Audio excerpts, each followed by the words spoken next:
Ya, saudara memasuki hari ketiga pencarian korban kapal tenggelam di Selat Bali masih terus dilakukan untuk upaya pencarian ya, untuk mendalami terkait dengan upaya-upaya apa saja yang akan dilakukan pada pencarian hari ketiga ini.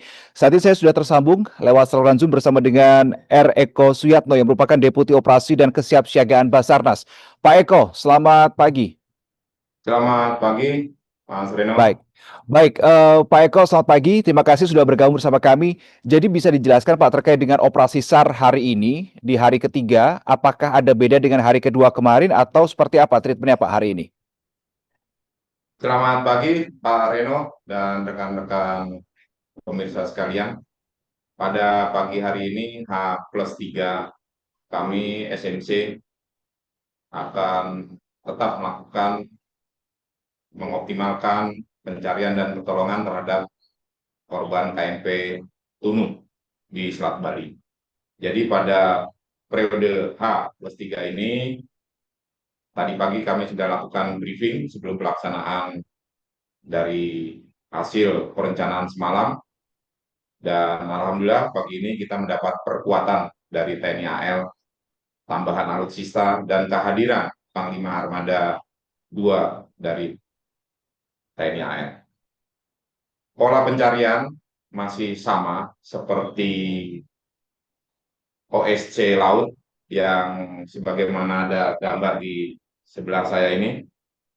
Kemudian dengan adanya perkuatan dari TNI AL, yaitu pengiriman satu helikopter dan KRI Vanildo yang memiliki kemampuan asasi sebagai pendeteksi bawah permukaan terhadap objek.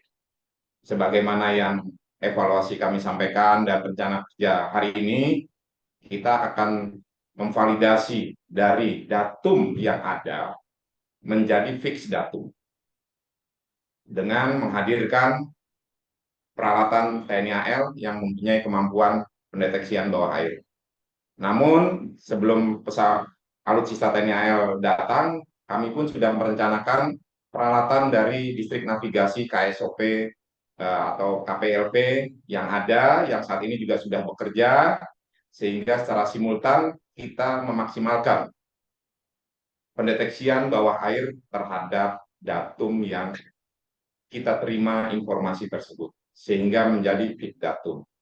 Kemudian tetap pencarian di bawah di atas permukaan diorganize oleh atau on skin coordinator yaitu Danlanal Banyuwangi masih tetap sektornya diperluas menjadi 15 nautical mile. Kalau kemarin sampai di titik M, sekarang sudah diperluas 5 mile lagi ke bawah.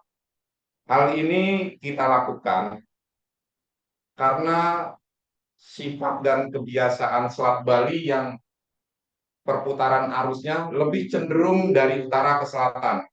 Sebagaimana yang ada di samping kiri saya, ini adalah pemantauan pergerakan arus saat ini dari utara menuju selatan.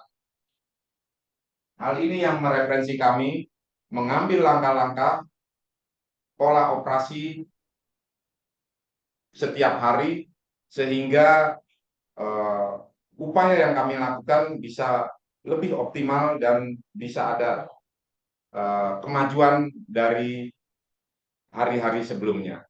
Demikian Mas Reno. Oke, baik. Berarti ada perbedaan luasan wilayah hari ini di hari ketiga lebih luas lagi ya Pak ya untuk wilayah pencariannya. Tetapi saya juga ingin tahu kendala dari upaya pencarian dan pertolongan ini apa saja Pak yang sudah ditemui hari pertama, hari kedua ini? Jadi dari hari pertama kedua ya kita masih fokus mencari dari sebaran para penumpang di hari pertama yang diketemukan di Pantai Kecil sekitar sini sama di Pabuaran, Pabuahan. Nah, kemudian kita perpanjang lagi kemarin sampai 15 dan sekarang sampai dengan 20 nautical mile.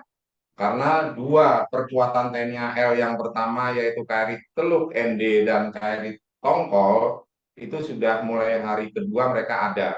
Nah, saat ini Panglima Koarmada 2 TNI AL bergabung dan melihat langsung kegiatan situasi di lapangan.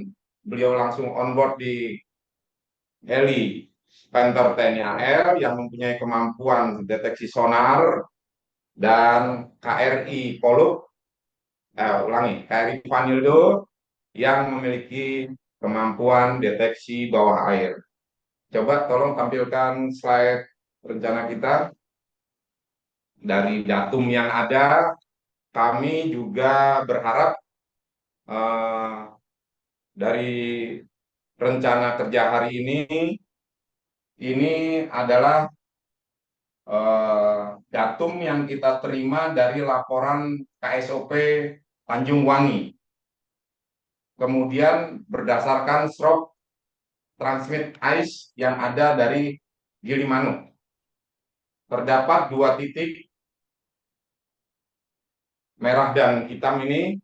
Saya berharap dari datum yang ada ini bisa menjadi fix datum, sehingga dengan pergerakan arus pasang surut yang ada, kita bisa menghasilkan suatu eksak atau fix position dari kapal tersebut apabila karena sudah dinyatakan tenggelam oleh KSOP yang dilaporkan kepada Basarnas.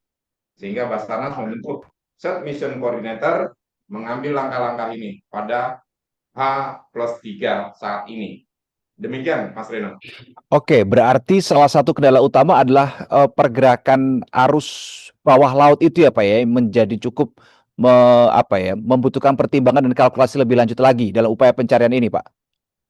Benar, Mas Reno. Jadi dengan data viewer arus ini, pergerakan ini cukup jelas. Dari utara nih mutar ke selatan. Nanti kadang Hmm. mutar seperti ini ke utara lagi. Kemudian ini data hidrografi dan meteorologi yang kita dapatkan. Dan data BMKG yang kita terima saat ini periodik 07 sampai dengan 16 ya, cenderung visibility antara 3 sampai 8 km di permukaan. Kemudian arus juga demikian. Coba tampilkan data hidrografi yang menjadi referensi kita pada hari ini.